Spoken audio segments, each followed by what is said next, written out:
The chandelier sparkled above them, but all eyes were locked on the woman in black. A hush fell over the ballroom as Victoria Langford, the billionaire matriarch, jabbed a manicured finger toward Maya Johnson. "Get this trash out of here," she snapped, her voice slicing through the glittering evening like broken glass. Maya froze, her chest tightened. She wasn't trash. She wasn't nothing. But here, surrounded by tuxedos, diamonds, and old money whispers, she felt like an intruder. The guests smirked, champagne glasses clinking, waiting for the humiliation to unfold. But no one knew what Maya carried with her that night. No one knew that within hours, the Langfords' $750 million deal, the crown jewel of their empire, would collapse. And it would all trace back to this moment. To her. Because sometimes the person they mock is the one holding the match that burns everything down. The Langford Gala was supposed to be flawless. Every year the family staged this glittering event in downtown Manhattan, filling the ballroom of the Saint, Regis Hotel with New York's wealthiest elite. Politicians shook hands with CEOs, champagne flowed like water, and a single whispered introduction could change the trajectory of entire companies. For the Langfords, it was more than a party. It was a show of power. Victoria Langford, the iron-willed matriarch, had orchestrated every detail. From the imported orchids cascading over marble pillars to the $10,000 a bottle vintage champagne, everything screamed untouchable wealth. And in the middle of it all stood Maya Johnson, trying not to drown. She wasn't supposed to be here, not really. Maya had been invited by Ethan Langford, the youngest son, who had stumbled upon her during a charity drive weeks earlier. Ethan was the black sheep, known for mingling with people far outside his gilded cage. To him, Maya had been a breath of fresh air, honest, hard-working, unpolished in a way that intrigued him.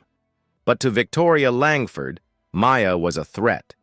The first insult came in whispers. A socialite in a diamond necklace leaned toward another woman and murmured, loud enough for Maya to hear, "Who let the help in?" Maya's cheeks burned, but she kept her head high. She was used to the sneers, the dismissive looks. She had clawed her way through life, working double shifts, putting herself through school, scraping together every penny just to stay afloat. What she wasn't used to was the crushing weight of being watched. In this ballroom, she was an intruder. Every glance felt like a spotlight. Ethan tried to shield her. He offered his arm, whispering encouragement. "Ignore them. You belong here as much as anyone else." But Victoria wasn't one to let things slide. She approached with the calculated grace of a predator. Her diamond bracelet glittered as she reached for Ethan, pulling him slightly away from Maya. "Darling," Victoria said, her smile sharp as glass, "we don't bring outsiders to family affairs." Ethan stiffened. "Mother, don't," she cut him off, eyes narrowing at Maya. "This is not your world. These are not your people. I will not have my son humiliated."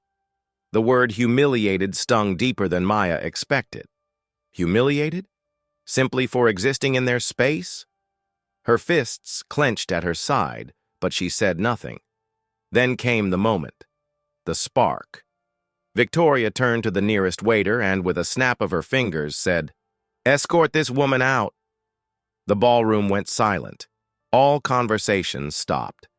The chandeliers sparkled above, but the air had turned thick with tension. Dozens of eyes, mocking, amused, expectant, locked onto Maya. She could have left. She could have bowed her head, let them win, and disappeared quietly. But something inside her snapped. Maya took one step forward. Her voice didn't tremble. "You may think I don't belong here," she said, her words echoing in the hush. "But I promise you, by the end of tonight, you'll wish you had never tried to push me out." A ripple went through the crowd. Ethan's eyes widened. Victoria's smirk faltered just slightly. And somewhere across the room, a man in a gray suit, a business rival of the Langfords, leaned forward with interest. Because while Victoria thought she was extinguishing a nuisance, she had just lit a fuse. The party resumed, but the energy had shifted. Whispers followed Maya like shadows. Some laughed at her defiance, others dismissed her as foolish. Yet a few seemed to sense something more. Maya stayed close to Ethan, her pulse pounding. She hadn't planned that outburst. It had simply burst out of her, raw and unfiltered. But deep inside, she knew one thing. She wasn't bluffing. For months, Maya had been sitting on information she hadn't planned to use, documents, emails, numbers that didn't add up. She had stumbled across them while working at a financial firm, files tied to the Langford's empire, files that hinted at fraud, at deals propped up by shadows and secrets. She hadn't told Ethan. She hadn't told anyone. But now, standing humiliated in front of hundreds of people, Maya realized she held more power than they could ever imagine. She wasn't here just as Ethan's guest. She was here as a storm waiting to break, and the Langfords had just handed her the perfect stage. That night, as the Langfords toasted their $750 million deal with a foreign conglomerate, Maya stood in the corner, her mind racing. She could burn it all down, right here, right now. Or she could wait. Let them believe they had won. Let Victoria bask in her false triumph. Because when the collapse came, it would be louder. And everyone would remember that it started with the woman they mocked in the ballroom. The desert has a way of swallowing sound. Out there, beneath the burning sun and endless horizon, even secrets seem to dry out, turning into brittle whispers that travel with the wind. That was the first thought Ethan had as his boots sank into the hot sand the morning after the gala. He hadn't planned to leave the city so soon, but something about the way Lila disappeared after their brief electric encounter gnawed at him. The last thing he saw was her emerald dress vanishing through a back door, her face tense, her hands clutching a small envelope like it was life or death. And then she was gone. The whispers began in the ballroom itself. A waiter had muttered something about a ranch in the desert and a family legacy no one dares touch.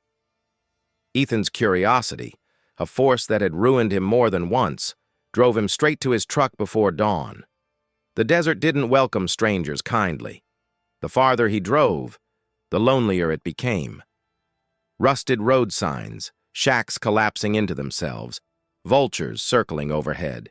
He pushed on, guided only by the vague rumor and the image of Lila's eyes, afraid yet pleading.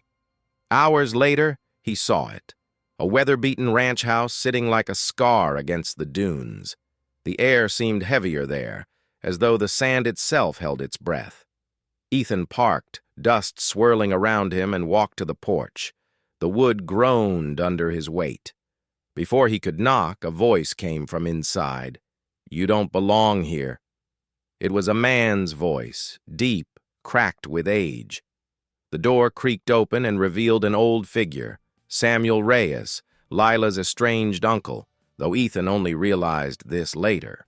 His eyes were sharp, sunburnt skin stretched tight across his face, and in his hands he held a shotgun loosely, like an accessory.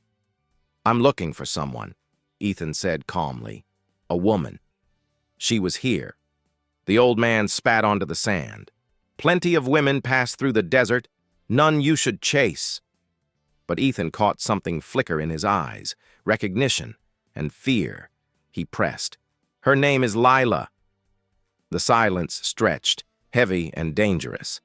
Finally, Samuel sighed and set the shotgun aside. "If you value your life, boy, you'll forget you ever met her. The desert doesn't forgive those who dig too deep." Ethan stepped closer. "Why? What is she running from?" That's when he heard it. Low, faint, almost like a sigh carried by the wind.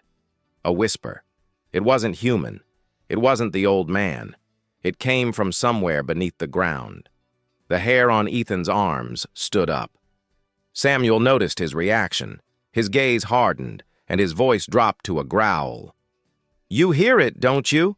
The desert whispers. Once you've heard them, there's no turning back." Ethan wanted answers, but Samuel slammed the door in his face. That night, Ethan camped a few miles away, unable to shake what he'd heard. The desert wasn't silent. It spoke. Every gust of wind seemed to carry fragments of words, half buried in the sand. He dreamed restlessly, flashes of Lila's face mixing with images of something dark struggling to break free beneath the dunes. When dawn came, he wasn't alone. A figure stood on the ridge, silhouetted against the sun. A woman, hair wild from the wind, eyes shadowed. Lila. She approached cautiously, scanning the horizon like someone being hunted. When her gaze finally met his, her shoulders sagged with both relief and dread. "You shouldn't have followed me," she said softly. "I had to," Ethan replied. "Tell me what this is. What's out here?" Her lips trembled. For a moment, he thought she might break down. Instead, she handed him the envelope he had seen at the gala. The paper was stained, edges frayed, but inside was a deed, a land title for the ranch. "My family's curse," she whispered. "It's all written in there. This land is blood-soaked. People think it's just desert, but there are things buried here. Things my father died to keep hidden." Ethan scanned the papers, confused. "Buried? Like what? Treasure?" Lila's eyes darted to the dunes, where the wind shifted the sand like restless hands. "Not treasure, not gold. Something worse. And if Samuel knows you're here, he won't let you live." Suddenly, a gunshot cracked through the air. Sand erupted near their feet. Samuel stood in the distance, rifle aimed. "Run!" Lila screamed. They sprinted across the dunes, Ethan's heart pounding as more bullets whistled past. The whispers in the wind grew louder, as if the desert itself was calling them deeper into its barren heart. By the time they stopped, breathless and covered in sweat, night had fallen. The stars burned sharp above them. Lila clutched his arm, her eyes wild. "You need to understand," she whispered. "What's buried here isn't just bones. It's the reason people vanish. The desert keeps its secrets, Ethan. And now, so do you." Ethan stared at her, torn between fear and fascination. The whispers rose again, curling through the silence like voices from the grave. For the first time, he realized the desert wasn't empty. It was alive, and it wanted something from them, something neither of them was ready to give. The desert had a way of keeping secrets. Buried beneath endless dunes, beneath centuries of shifting wind, the land remembered what people wanted to forget. For weeks, Ranger Cole couldn't shake the memory of the cactus with the strange lump. It was as if the desert itself had whispered a warning into his ear, daring him to dig deeper.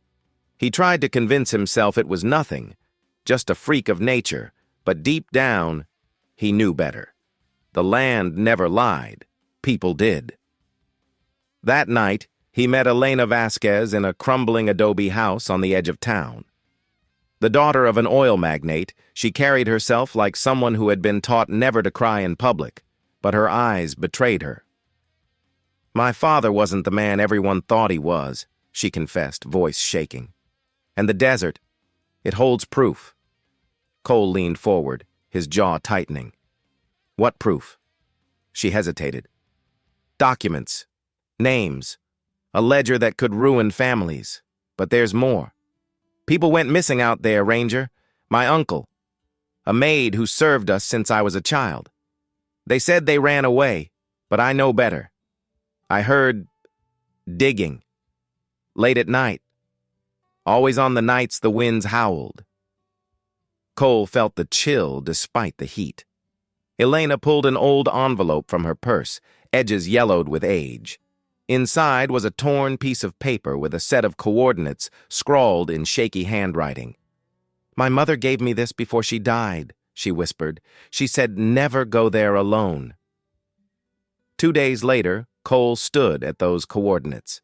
The desert stretched in every direction, the horizon shimmering under the sun. Sand shifted around his boots as he crouched, tracing the faint outlines of something unnatural. a depression in the ground, like the earth had swallowed something long ago. He dug. Hours passed. The wind whipped harder, pelting him with grains that stung like glass. Finally, his shovel struck wood. A box. He pried it open with the blade of his knife. Inside, wrapped in oilcloth, was a ledger thick with brittle pages. Names, numbers, payments, bribes. But what froze his blood wasn't the ink. It was the stench. Because under the ledger, bones lay scattered. Human bones. Cole staggered back, bile rising in his throat. Suddenly, the wind carried a sound. Low, mournful, almost like a voice. He turned, scanning the horizon. Nothing but dunes. Yet he could swear the desert was speaking, the same way it had through that cactus. Only now its whispers were louder, angrier. That night, Elena read through the ledger by lantern light. Her hands trembled as she traced the names. "My father paid them all," she murmured. "Sheriffs, judges, even politicians in Austin.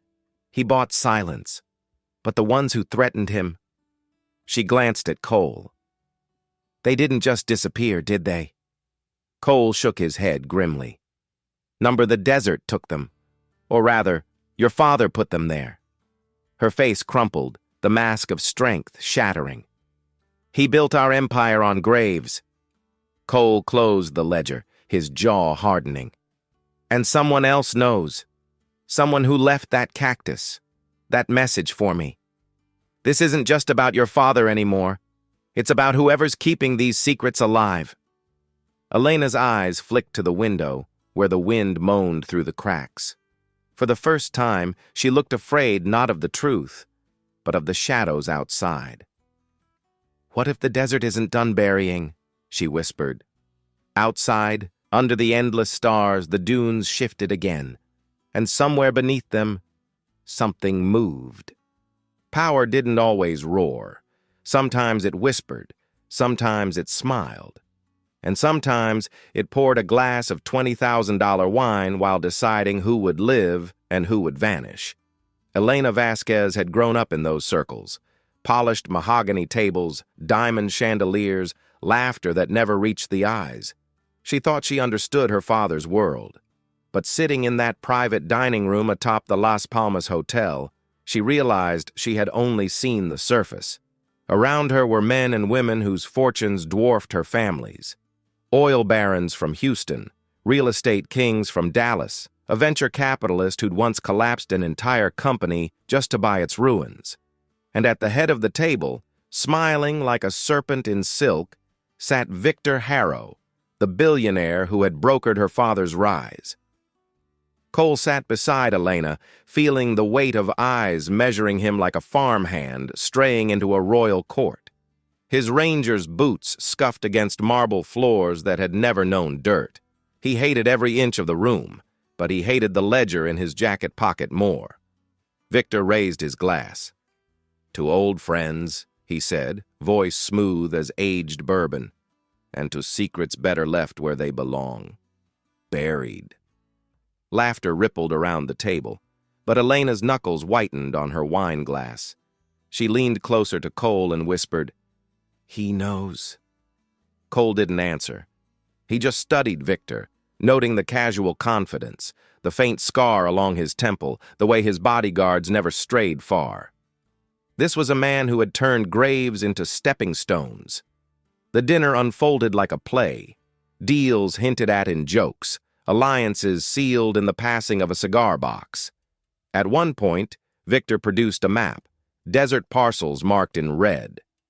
Expansion, he called it, but Cole recognized the coordinates, the same area where he had unearthed bones. Elena stiffened. "That land is cursed," she blurted before she could stop herself. The table went silent, dozens of eyes fixed on her. Victor smiled wider like a man savoring prey. "Cursed?" he drawled. "No, my dear. Profitable. Unless, of course, one lets ghosts interfere with business." Cole's hand brushed hers under the table, a warning to stay calm. But Elena had already crossed the line. "You buried people there," she said, her voice low but sharp as broken glass. "You think the desert forgets, but it doesn't. Neither will I." The silence that followed was colder than any desert night. Victor chuckled softly, setting down his glass. "Brave words, child. But bravery without strategy is suicide."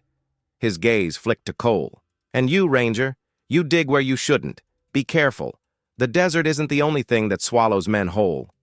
Later, in the hotel's underground garage, Cole and Elena moved quickly toward his truck. "That was reckless," Cole muttered. "They already knew," she snapped. "Pretending otherwise is useless." Cole opened his mouth to reply, but headlights flared. A black SUV blocked their path. Two men stepped out, dressed too neatly to be anything but hired muscle. One of them smiled. "Mr. Harrow requests a word." Cole's instincts screamed. He shifted subtly, hand brushing the grip of the revolver at his hip. "Tell Harrow we're busy," he said evenly. The man's smile didn't fade. "Busy dying, maybe." In a flash, Cole shoved Elena behind him as the men lunged. The fight was quick, brutal, fists cracking against bone, the echo of gunmetal scraping concrete.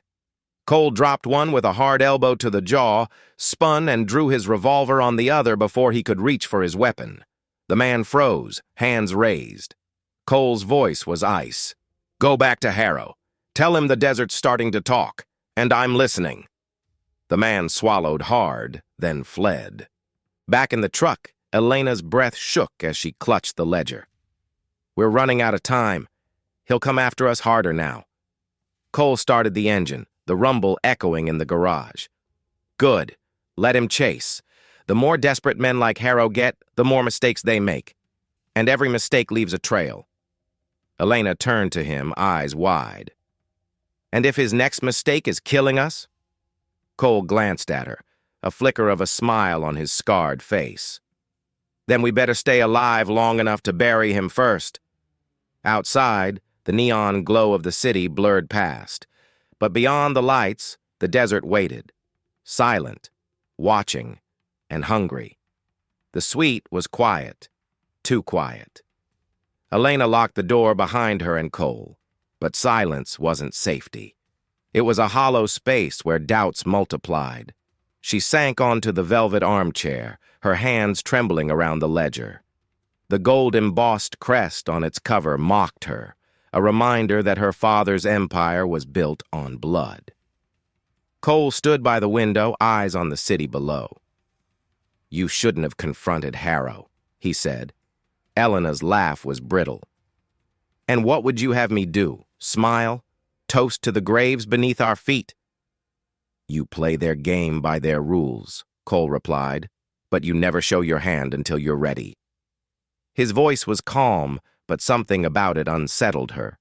Too calm, too practiced. For the first time, Elena wondered, whose side is he really on? An hour later, a knock shattered the silence. 3 short raps, a pause, then 2 more. A signal, one Cole recognized instantly. "It's Marcos," he said, relaxing slightly. Marcos Rivera, Elena's family's trusted fixer, slipped inside when Cole opened the door. His tailored suit bore faint desert dust at the cuffs, as if he'd traveled fast. His eyes darted to the ledger in Elena's lap. "You found it," Marcos said softly. "Good. That changes everything." Elena's chest tightened. She had grown up with Marcos like an uncle. He'd been at her birthday parties, her father's funerals, every dark corner of her family's legacy. If there was anyone she could trust, it was him. Wasn't it? Cole didn't look so convinced. He stayed by the door, hand resting on his revolver. Marcos noticed. "Still playing the paranoid ranger, I see." His smile was thin. "Elena, you don't need him. You need someone who understands this world." The words slid into the room like poison. Elena's pulse quickened. Cole's jaw tightened. "Funny," he said, "because from where I'm standing, the people who understand this world are the same ones who put bodies in the desert." The tension snapped taut between them. Elena felt trapped in the middle, A battlefield stretched across her hotel suite. "Stop," she whispered. "Both of you." But the question gnawed at her. What if Marcos is right? What if Cole's dragging me into a war I can't win? Later that night, Elena dreamed of the desert.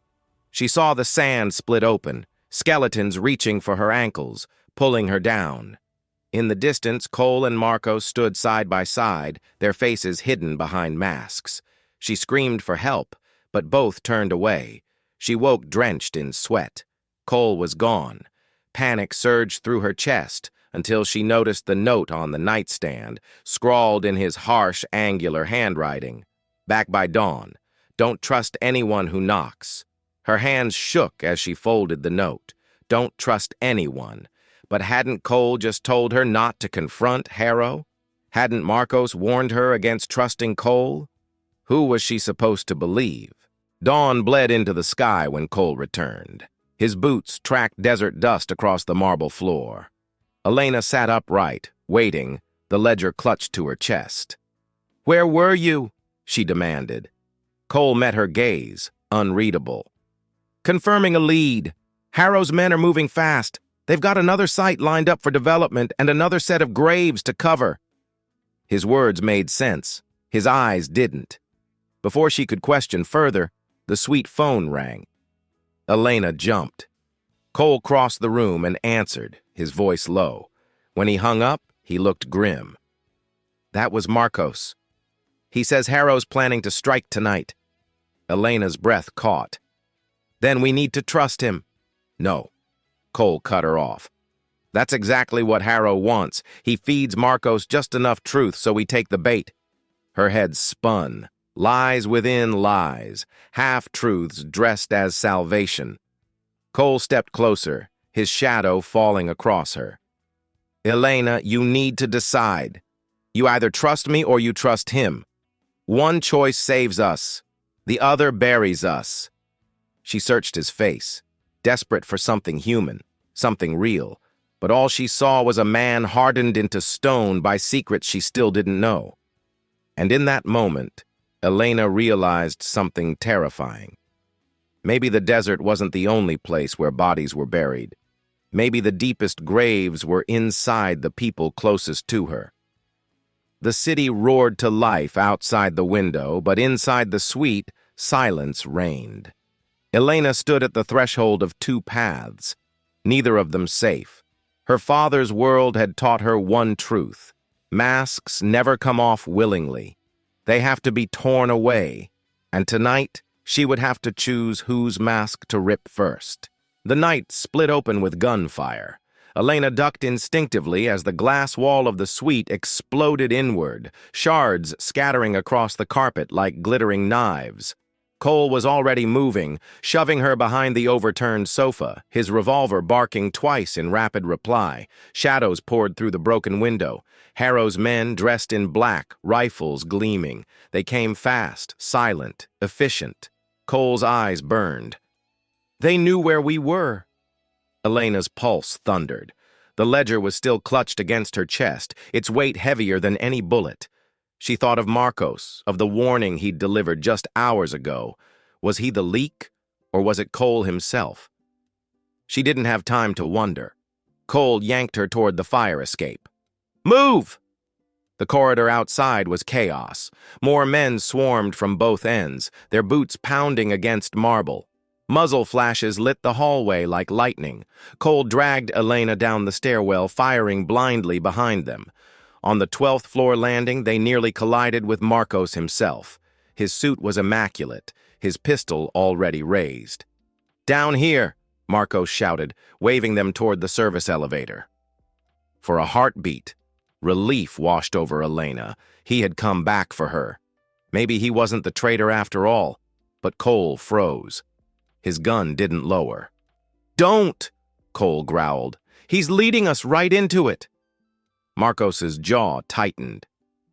"You think I'd bring you this far just to hand you over?" "Elena, listen to me. He's using you. That ledger. He wants it for himself." The words landed like shrapnel. Elena looked between them, her chest heaving. Cole's face was carved in fury. Marcos's in earnest desperation. Both men pointed guns at each other. Both demanded her trust. And all around them, Harrow's army closed in. The stairwell door burst open, grenades clattering down the steps. Smoke bloomed, choking, blinding. "Choose, Elena!" Marcos shouted through the haze. She couldn't. She ran. The service elevator yawned open like a steel coffin. Cole shoved her inside, slammed the panel, and the doors screeched shut. Gunfire ricocheted against the metal as they descended into darkness. Her lungs burned. Her hands shook. Cole leaned against the wall, breathing hard, blood trickling down his temple. "He sold us out. Has to be. Nobody else knew where we were." Elena pressed her palms over her ears, trying to block out the roar of her own doubts. What if Marcos was right? What if Cole was dragging her into his own vendetta, using her family's secrets as leverage? The elevator jolted to a stop in the basement garage, and waiting for them was Marcos. Dozens of headlights flared to life. SUVs idled in the shadows, their doors already open, men in tactical gear pouring out like a tide. Marcos stepped forward, calm, unhurried. His pistol hung loose at his side. "You should have listened," he said softly. "I told you Cole would get you killed." Elena's stomach plummeted. The betrayal was complete. Cole shoved her behind a concrete pillar as bullets tore through the garage. The air filled with the metallic tang of gunpowder, the deafening echo of warfare in a tomb of stone. "Elena!" Marcos's voice rang through the chaos. "Give me the ledger and I swear I'll keep you alive. Harrow only wants Cole." Cole snarled, returning fire. "Don't listen. The second you hand that book over, you're nothing but another corpse in the sand." Tires screeched. Engines roared. An SUV swerved, nearly clipping Elena as she scrambled for cover.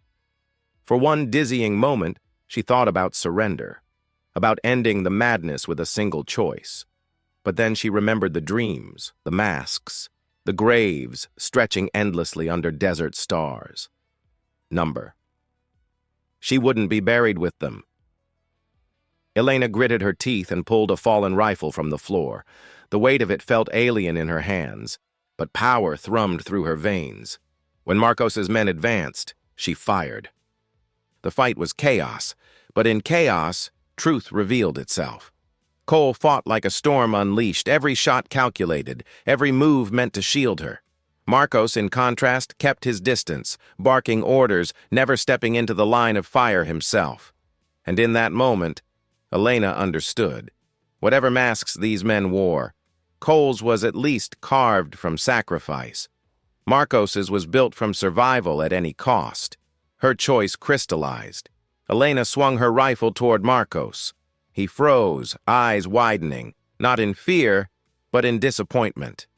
"So, you are your father's daughter after all." Her finger tightened on the trigger, but a thunderous explosion ripped through the garage. The ground shook. Flames swallowed half the convoy.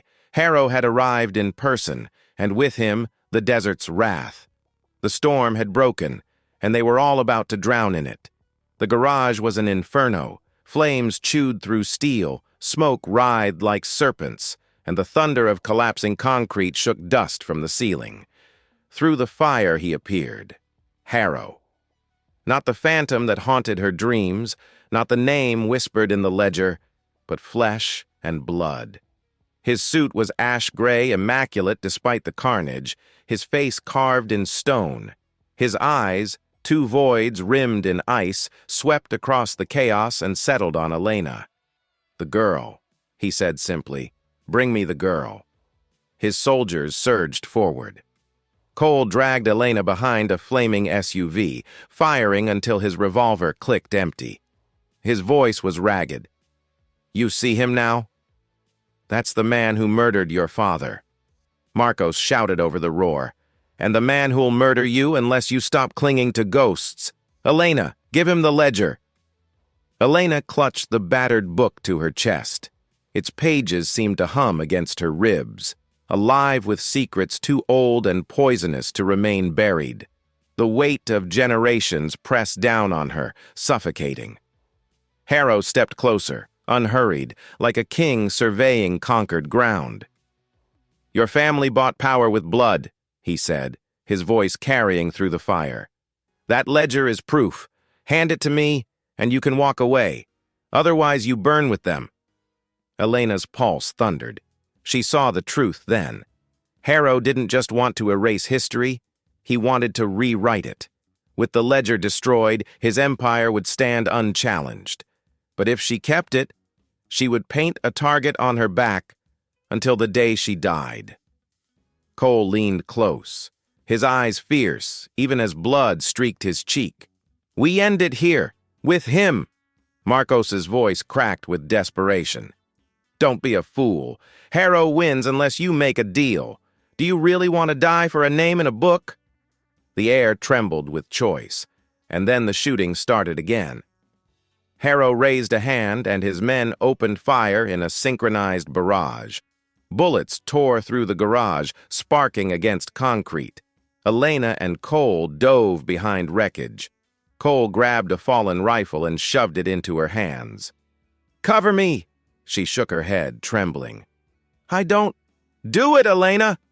Her finger squeezed the trigger. The weapon kicked, the sound deafening, the recoil slamming through her arms. One of Harrow's soldiers fell. Another stumbled back. For the first time, she wasn't just running, she was fighting. Cole surged forward like a force of nature, cutting through the chaos, his rage a firestorm aimed straight at Harrow. Marcos lunged after him, not to help, but to stop him. He grappled Cole from behind, screaming, "If he dies, we all die! There's no escaping the network without Harrow's blessing!" The two men crashed to the ground, trading blows, their fury as lethal as the gunfire around them. Elena's scream was drowned by the roar of collapsing concrete. She saw Harrow watching, amused, patient, like a spider waiting for the web to finish tightening. Number. She wouldn't let him decide her fate. Elena rose from cover, clutching the ledger, and shouted above the chaos, "You want this? Then look me in the eyes and take it." The garage froze. Even Cole and Marcos stopped, both panting, both bloodied, staring at her. Harrow's expression didn't change, but his eyes, those frozen voids, flickered. For the first time, Elena saw something crack. Recognition. "You," he said slowly. "You have your mother's defiance." The words cut deeper than bullets. Elena's hand shook, but she lifted the ledger high. "This book ends with me," and she hurled it into the fire. The flames devoured the ledger instantly, its pages curling, ink running like blood across parchment. Generations of secrets turned to ash in a heartbeat. A silence rippled through the garage. Even the gunfire ceased. Harrow's composure shattered. He surged forward, fury blazing across his face for the first time. "You wretched child! Do you know what you've destroyed?" Elena's chest heaved. "The same thing you killed my father to bury." Harrow raised his pistol, but Cole was faster. His rifle cracked, the bullet tearing into Harrow's chest. The King of Shadows staggered, a look of shock twisting across his features. Then he collapsed into the fire, swallowed by the same inferno that consumed his empire. The garage roared around them, flames racing up walls, explosions hammering the foundations. Cole pulled Elena toward the exit, blood dripping from his side. "We've got seconds." Marcos stumbled after them, coughing, his face pale. "You fools! Without the ledger, we're finished. Do you hear me? Finished!" They didn't look back. The three of them burst into the night as the garage caved in behind them, the firestorm devouring steel and stone alike. The ground shuddered as if the earth itself was erasing Harrow's empire from memory. When the silence finally fell, Elena collapsed on the asphalt, her lungs burning, her body trembling. The ledger was gone. Harrow was dead. And yet the weight of it all still pressed against her chest. Cole knelt beside her, his hand steady on her shoulder. "It's over." But Elena knew better. As the flames painted the sky, she whispered, "No, This is only the beginning. The sun was rising over the desert, painting the horizon in bruised shades of purple and gold. Dust still hung in the air from the chaos of the night before. Emma stood alone on the ridge, her dress torn, her hair stiff with sweat and grit. The desert was quiet now, but the silence felt more dangerous than the gunfire that had echoed hours earlier. She glanced at the phone in her hand. The last message from Michael blinked on the cracked screen. "Don't trust anyone, not even me." Her chest tightened. Was it a warning, or one last manipulation before everything unraveled? Behind her, the remnants of the billionaire's empire smoldered. Contracts destroyed, secrets exposed, deals worth hundreds of millions gone in the fire of betrayal. Some of the family had fled. Others were buried beneath the sands, literally and figuratively. Emma knew she should leave, disappear before the vultures, both human and corporate, swooped in. But her feet stayed rooted, staring at the horizon, as if answers might rise with the sun. A low hum cut through the desert stillness. At first she thought it was her mind playing tricks. Then she saw it.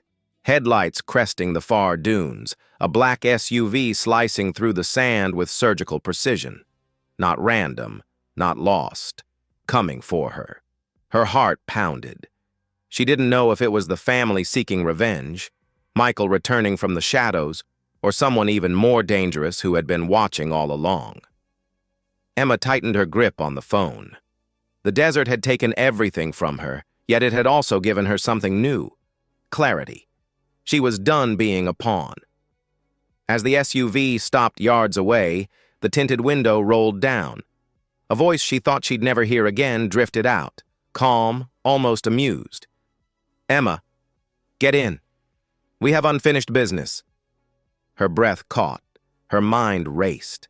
Every choice she made now would determine whether she survived or vanished into the sands like all the others. The desert whispered again, carrying her silence into the dawn.